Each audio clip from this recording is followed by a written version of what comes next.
Welcome everyone to this month's View from the Mount live broadcast from Meditation Mount in the Ojai Valley in Southern California. And this evening we'll be exploring the theme, Seeking Synthesis in a House Divided. And we always start by just bringing ourselves together, so let's do that. Let's bring ourselves present in the here and now. Present to ourselves and present to each other, because we're about to embark on a journey of discovery by inquiring the way together. So even though we may be in different parts of the world, we are being invited to travel together on this journey. Let's begin by taking a few deep, gentle breaths. And as we breathe out, we release any tension that may be held in our physical body.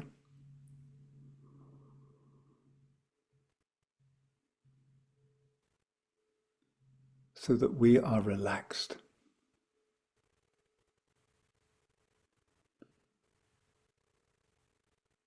And continuing to breathe gently, we release any tensions that we may be holding in our emotional or feeling body. Any waves that may be rippling on the surface, allow them to subside and become calm.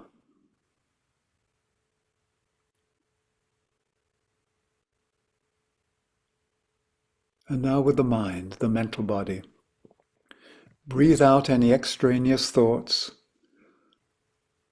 Allow the mind to be clear and free. Like a sky, free of all clouds, with the sun shining brightly. So breathe out anything that you may be holding and allow a sense of serenity to enter.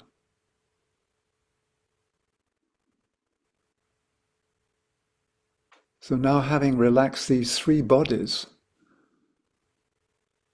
let's step into that silent, living and loving space that is our heart. And as we stand inside the heart, we feel the pulse of life. We feel the warmth of life that emanates from the fire of love that burns at the heart of our being. In each one of us there is a fire of love. The many fires of the one flame.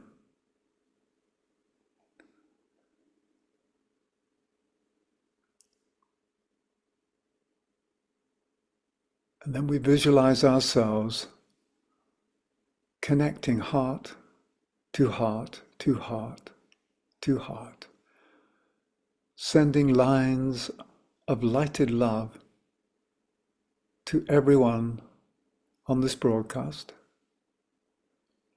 And see ourselves weaving together a receptive field into which new insights may flow.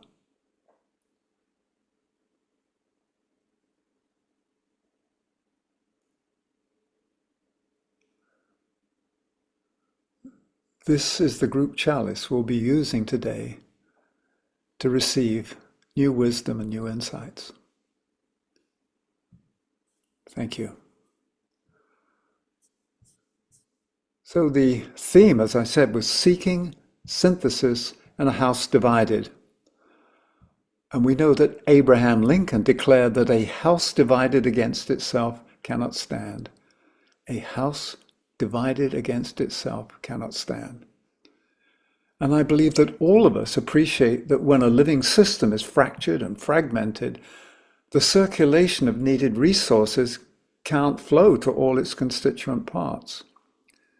And when the supply channels become blocked, and when walls are erected between people, the necessary provisions intended to nourish and serve the general welfare or the common good do not reach their designated destination.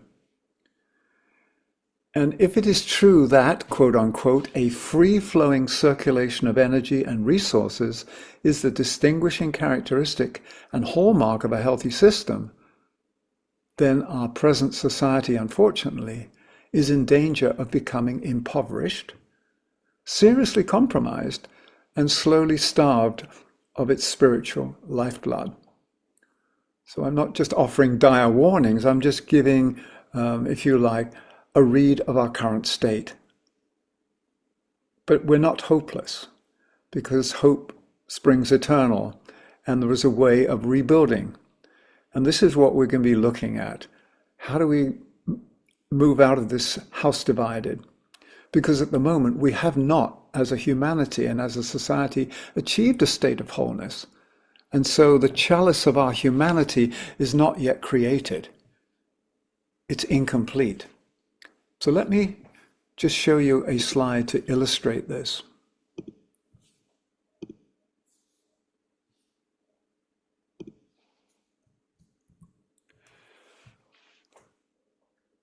And I'll be using several images today just to illustrate the presentation.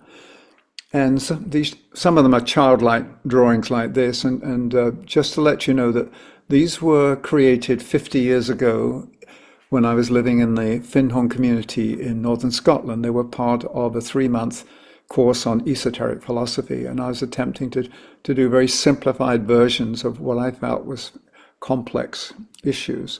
So basically, the stream of life cannot be poured into a broken cup.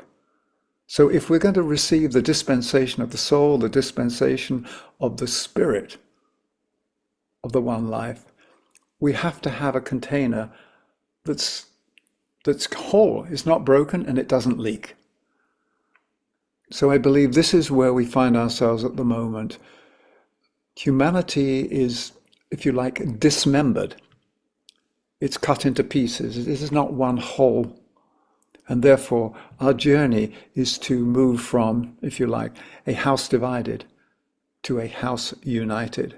So I just wanted to show this image just to give us a sense of what it might look like.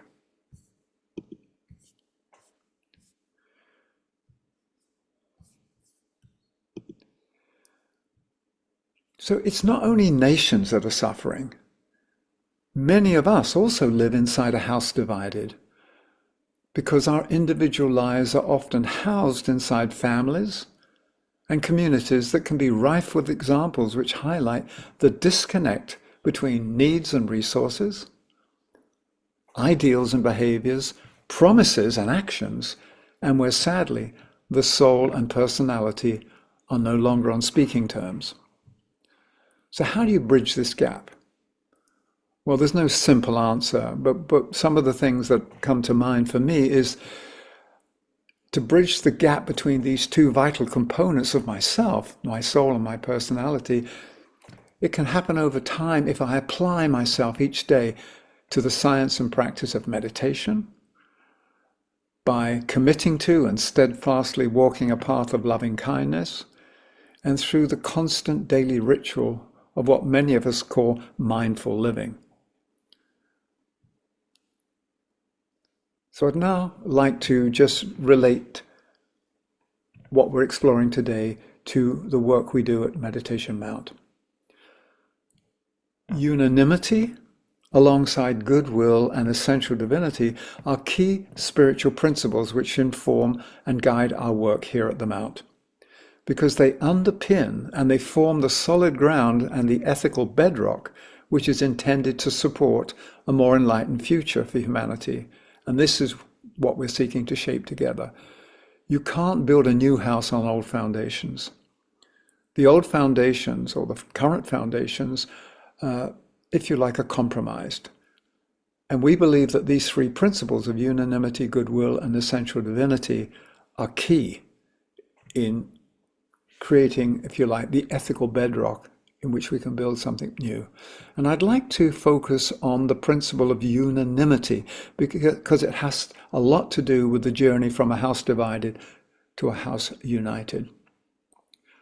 So the principle of unanimity affirms that all manifested aspects of creation constitute the countless and interdependent and integral elements of a cohesive and variegated expression of one life. Well, that basically says that life expresses itself in manifold ways.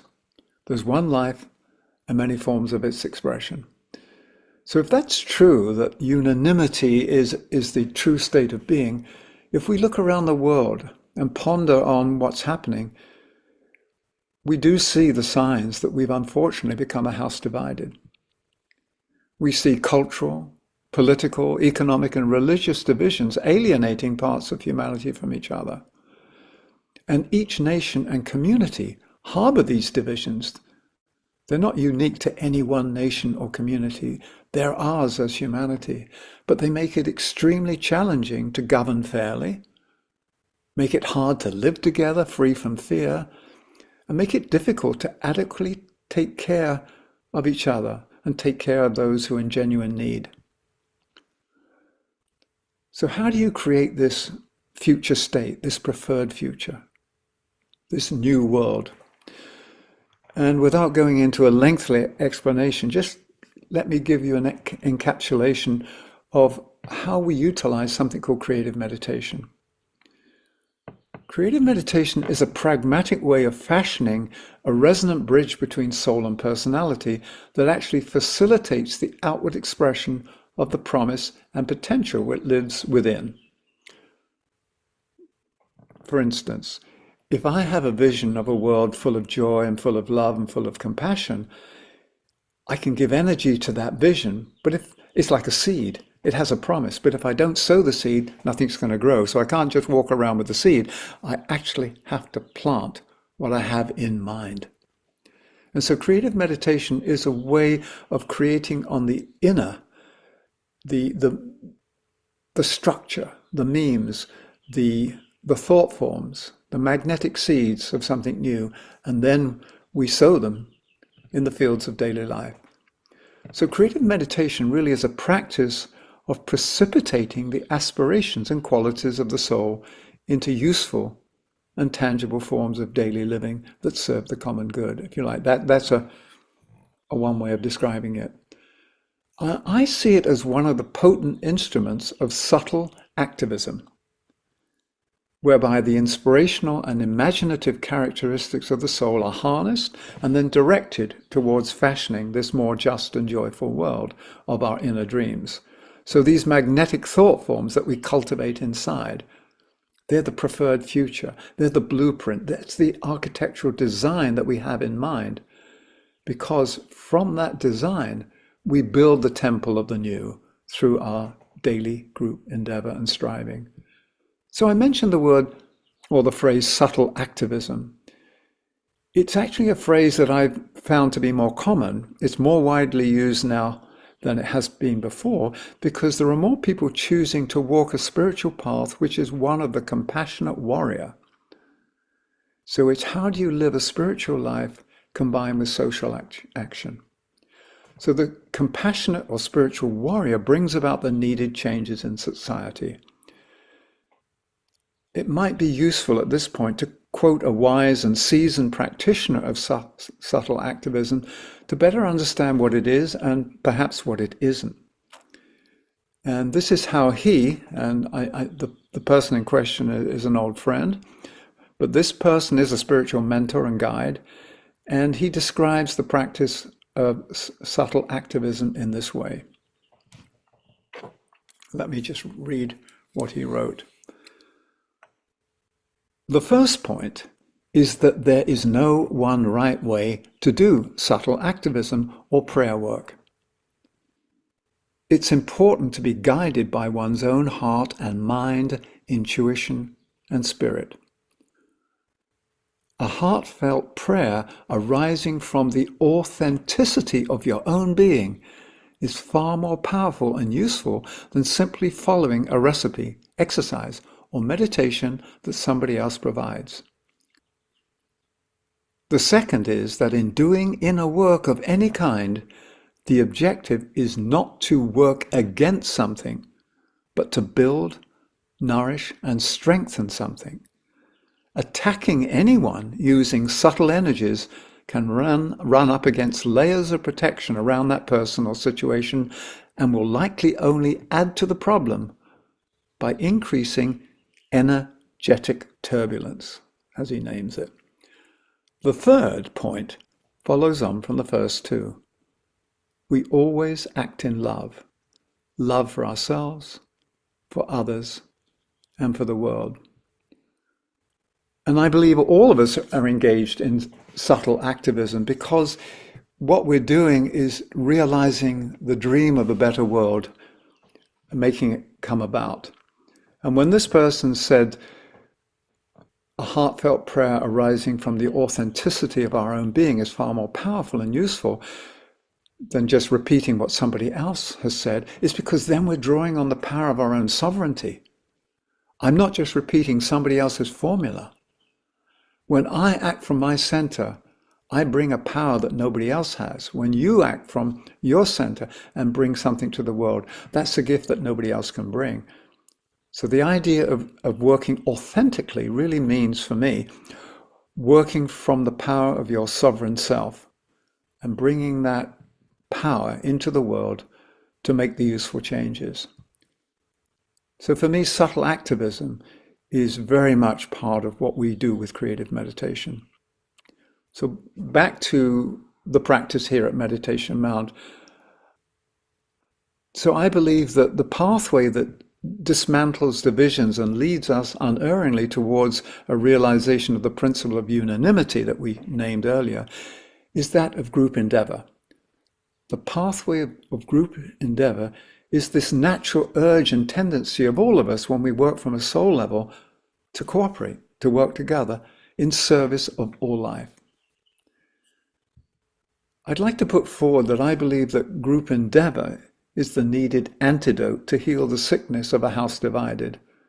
And this is something that is currently plaguing our world.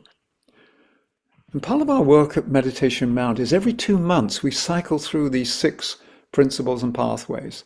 And at the moment, from April the 21st to June the 20th, we're focused on and meditating on the pathway of group endeavor. And it's the pathway of group endeavor that gives us a lived experience of the principle of unanimity, which is why I want to focus on that today. So let's step back and make another general statement.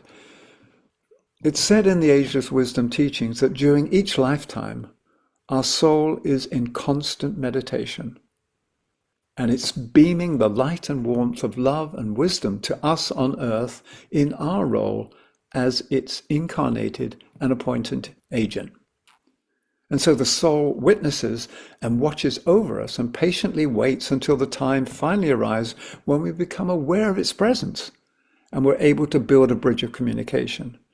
And this is often been referred to as the rainbow bridge of consciousness that connects the 2 realms of soul and personalities and allows our daily lives to be guided with each and every step taken upon this spiral path of evolution that we find ourselves on.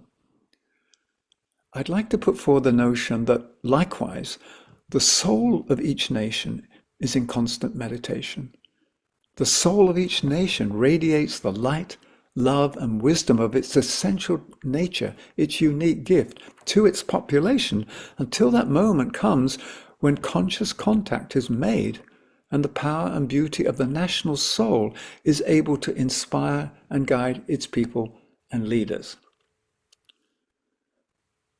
And there is a phrase in the teachings that says, may the soul control the outer form.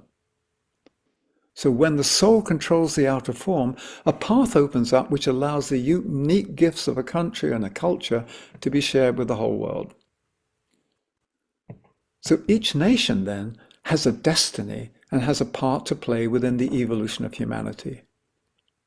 Each nation has a particular quality and attribute associated with their soul and their personality. So what I'd like to do is to take a couple of examples so that this becomes real. As an example, I'd like to look at the United States of America and Russia. We could have covered many other countries as well, but I think these 2 illustrate what it means to have a particular quality at a soul level and particular quality and characteristic at a personality level. So I'm going to show a couple of slides that shows what's called the ray makeup, because the soul always incarnates and the personality always incarnates on one of the 7 rays. So let me just show you now the chart for these two.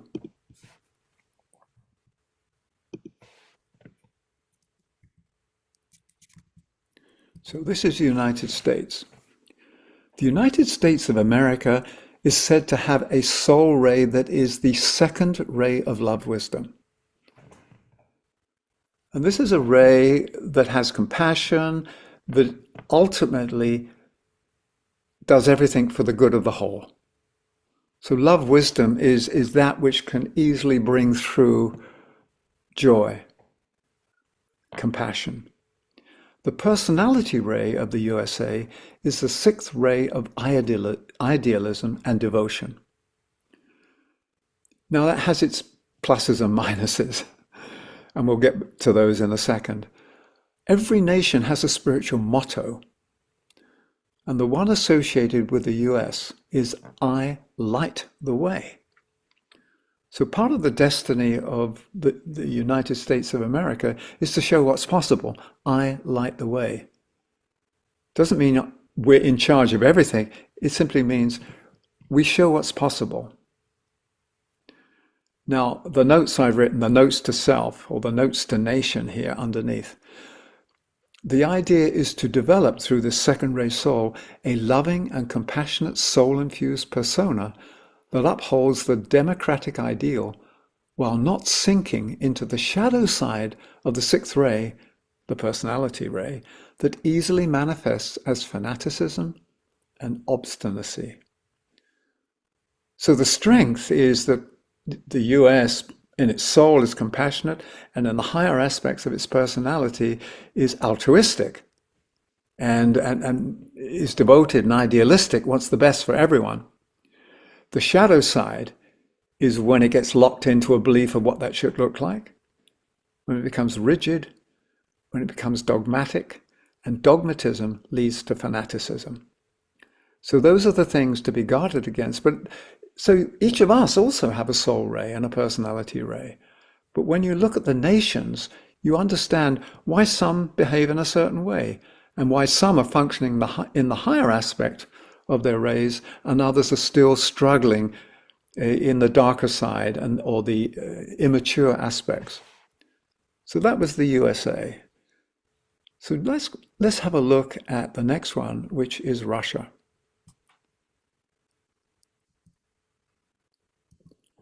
The soul ray of Russia is the 7th ray, and officially it's called the 7th ray of ceremonial order and magic. It's the ray of synthesis. Its personality ray, believe it or not, is the same personality ray as the USA. So you'll see some similarities there. The 6th ray of idealism and devotion. Its spiritual motto is I link 2 ways. It links the East and the West.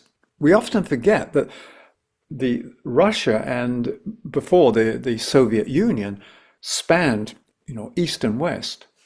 In fact, I remember once taking the Trans-Siberian Railway from Leningrad or St. Petersburg all the way to Vladivostok on the eastern side. It's a vast country, and it actually links different cultures. That's its task. So here are the notes to the nation. To develop the inclusive and synthetic quality of the 7th ray that can link East and West. So it brings, if you like, a world divided to a world united by linking. And its task is to avoid the shadow of the 6th ray persona, which we looked at just now with America, which expresses as fanatical cruelty. So when the 6th ray is fanatical and devoid of love, it can be very cruel. So those are just an insight into the nations as living entities. I think it's important that we understand that whether it's an individual or a community or a nation or a planet, it is a living entity.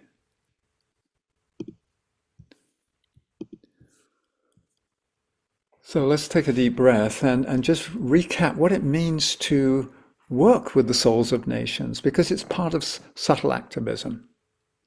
And I personally know of groups around the world, groups in Canada, Germany, Israel, Australia, made up of meditators and subtle activists who work daily with the soul of the nation and also with the overlighting angelic presence of the nation. Because the angelic presence, if you like, holds the destiny, holds the note of purpose. And so these groups are seeking to further magnetize and to energize the soul so that it can be felt by the population.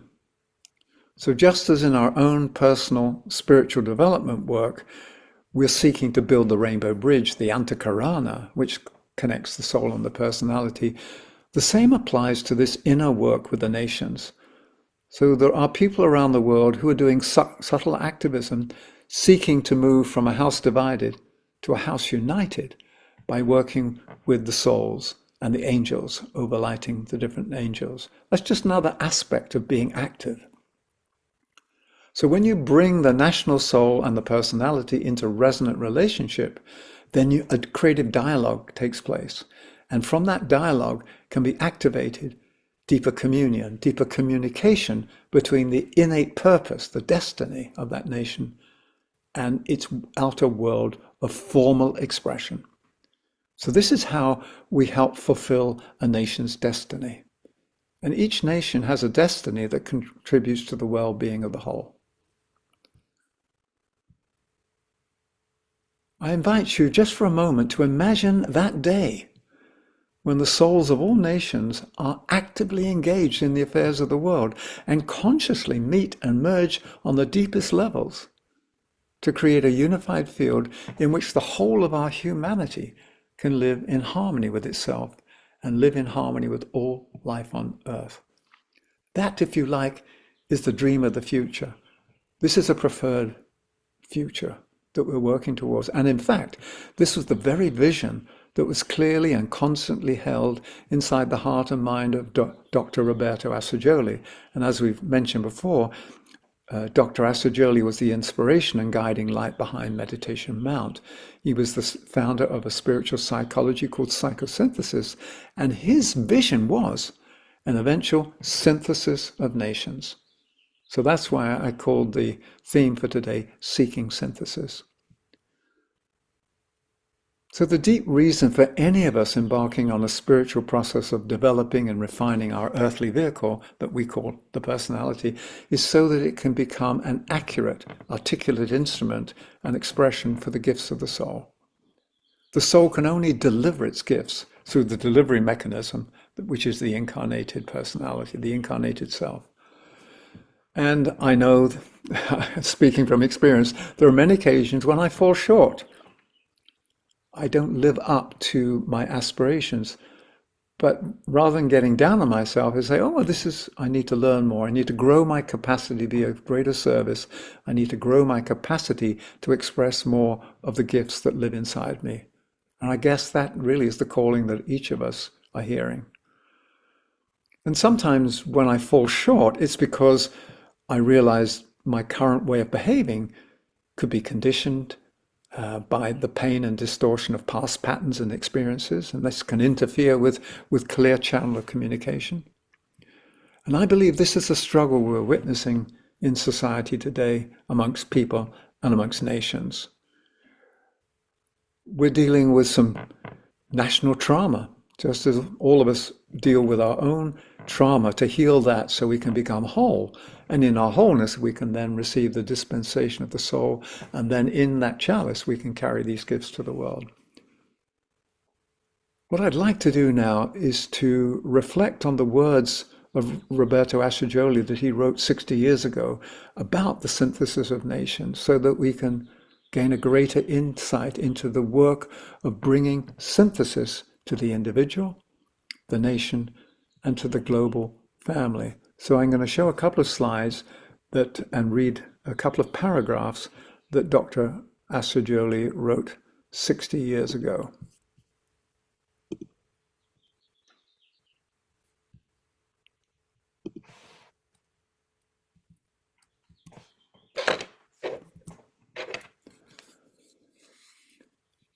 The psychosynthesis of each nation must precede that between the nations, just as the psychosynthesis of the individual must precede its harmonious integration into the various human groups.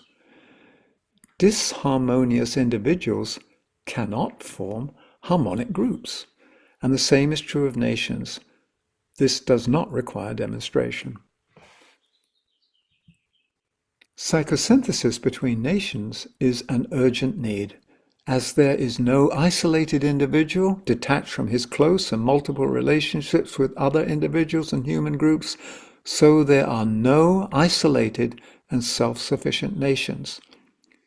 But psychosynthesis between nations presents great difficulties, the same that hinder cooperation between individuals.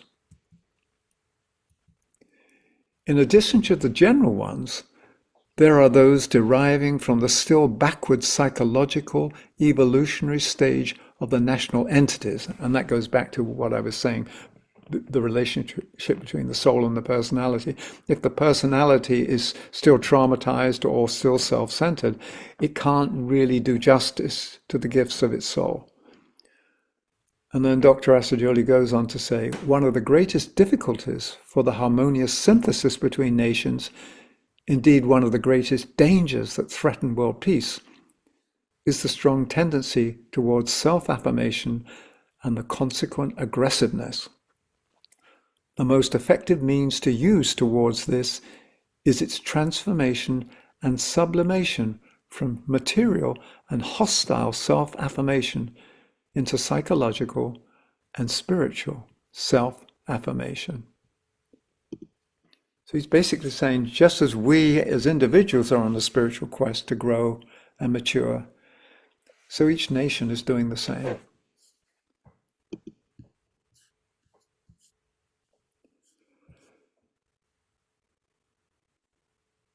So at this fairly tense time of global unrest, divisiveness, and unraveling, I know my earnest desire and prayer is that the world fall into one piece and not fall into many pieces. And ultimately, I believe we find peace, we are at peace when synthesis occurs, when our interconnected lives become immersed in a deeper dimension of meaning and belonging as we move from self-centeredness towards serving the common good. So it's the same thing.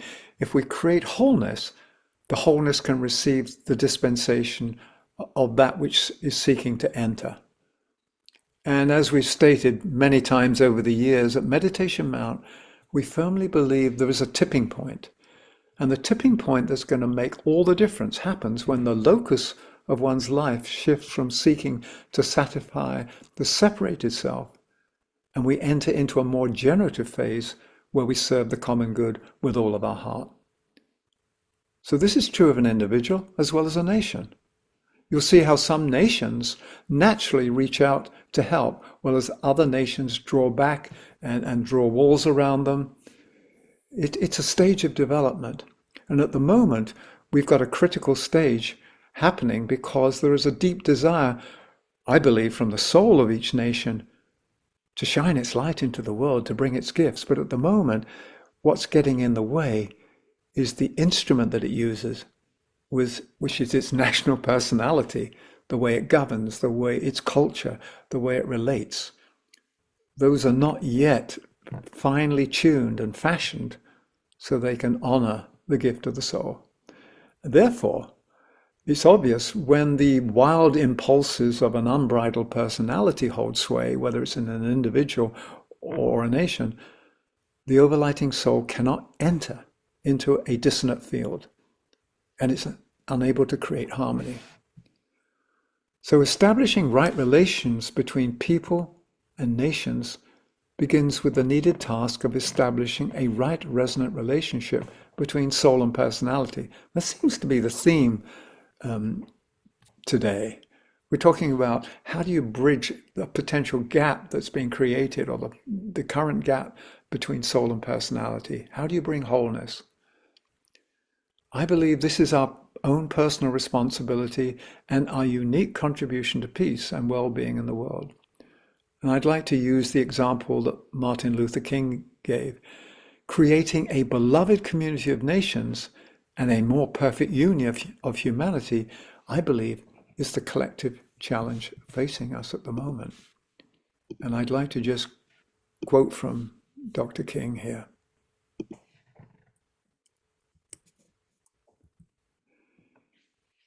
In a real sense, all life is interrelated.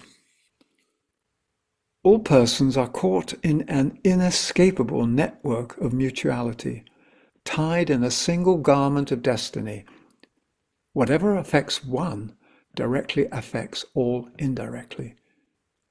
I can never be what I ought to be until you are what you ought to be, and you can never be what you ought to be until I am what I ought to be. This is the interrelated structure of reality. So those are powerful words about the need to move from a house divided to a house united that Dr. King has left with us. So whether you're looking at the synthesis of nations described by Dr. Assagioli or Dr. King's vision of a beloved community, it really describes in very compelling terms the need to create a fertile field out of which new and more integrated and soul-aligned groups, communities, society will emerge.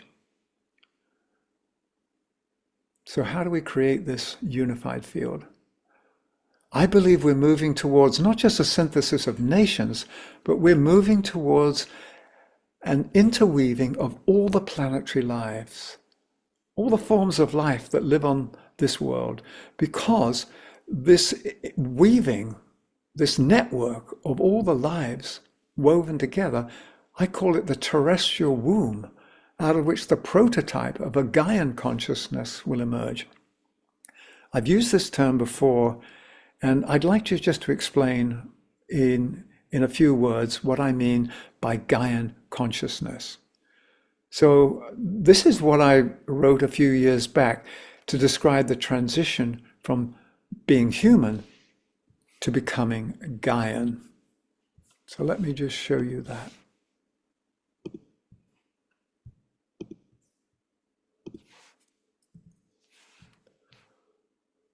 So I asked the question, what is the difference between living as a human and living as a Gaian? As humans, we go about our lives looking at the world as an external reality, something existing outside of ourselves. As a Gaian, we think, feel, and act within a deeply sensed knowing that the whole earth lives inside of us and that we live inside the whole earth. A Gaian is a conscious fractal of the multidimensional ecosystem that constitutes the living planet. A Gaian is a microcosm of Gaia, a sacred space of synthesis where life meets life and knows itself to be at one with all. And for me, this final line really is the differentiator. A human being lives on the earth, while a Gaian lives as the earth. And I guess that's what we're being asked to do, to live as the earth,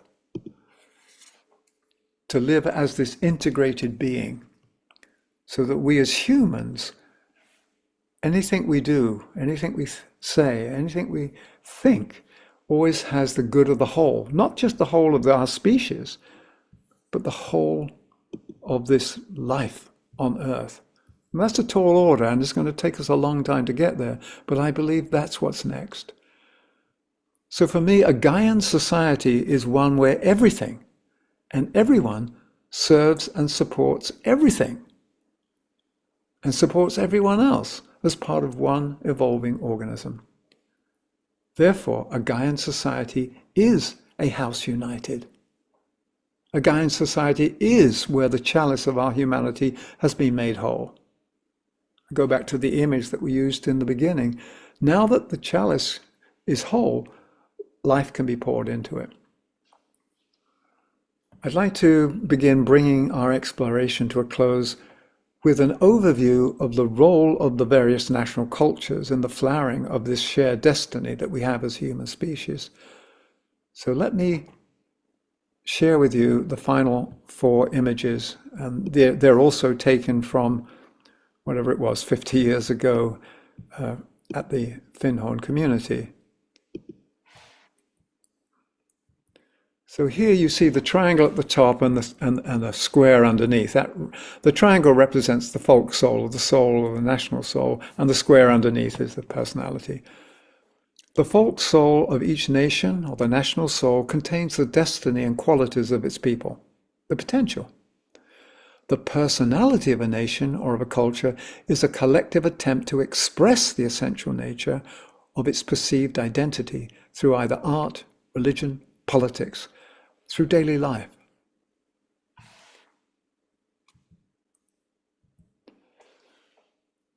Whenever a higher common purpose is missing among peoples and nations, then mistrust and fear turn cultural differences into threats, and threats into acts of war.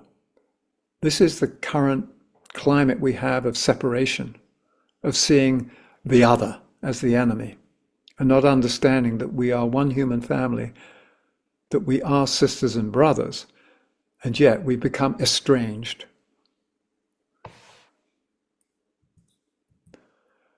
When a nation does not respect others nor understands its place within the human family, there is a danger that it will seek to impose its identity like a monoculture upon the rest of the world.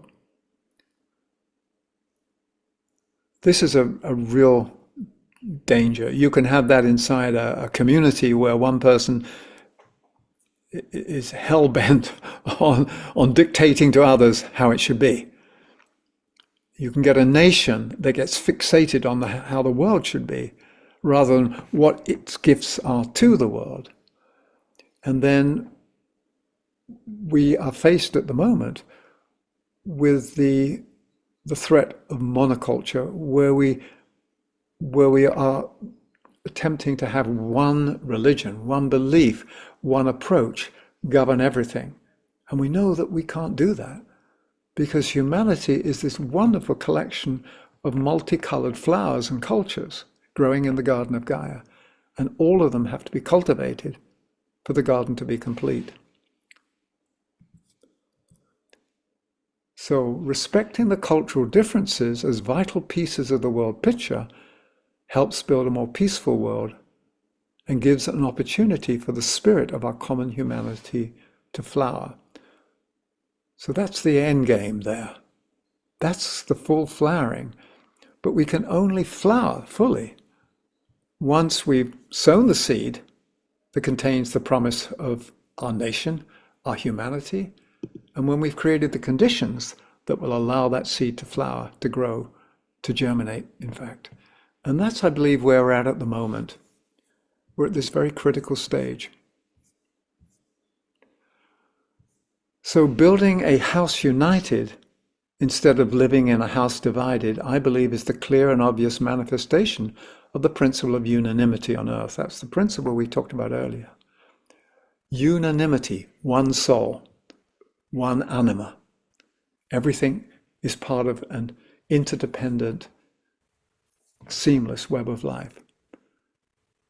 So I believe what I'm hearing and what we're hearing is the clarion call, an invitation of the soul of humanity at this critical time for us to create the right psychological soil conditions for the emergence of a brighter future.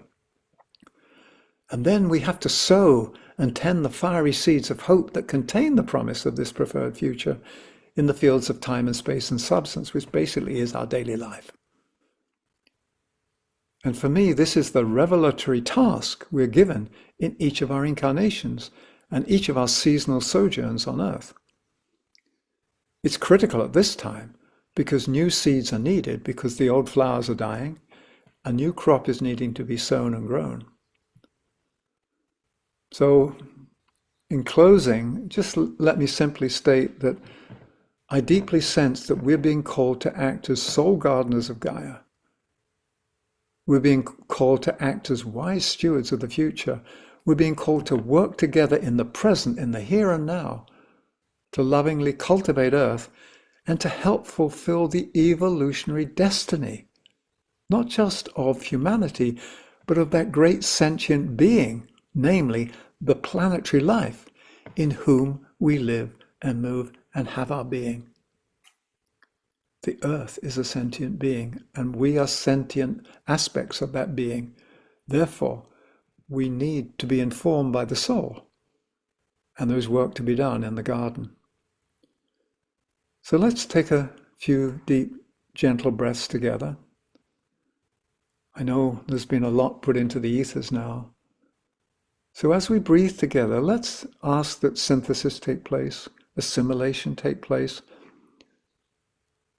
that any new insights that have entered through the portal of your open heart be registered. Because we're in this together.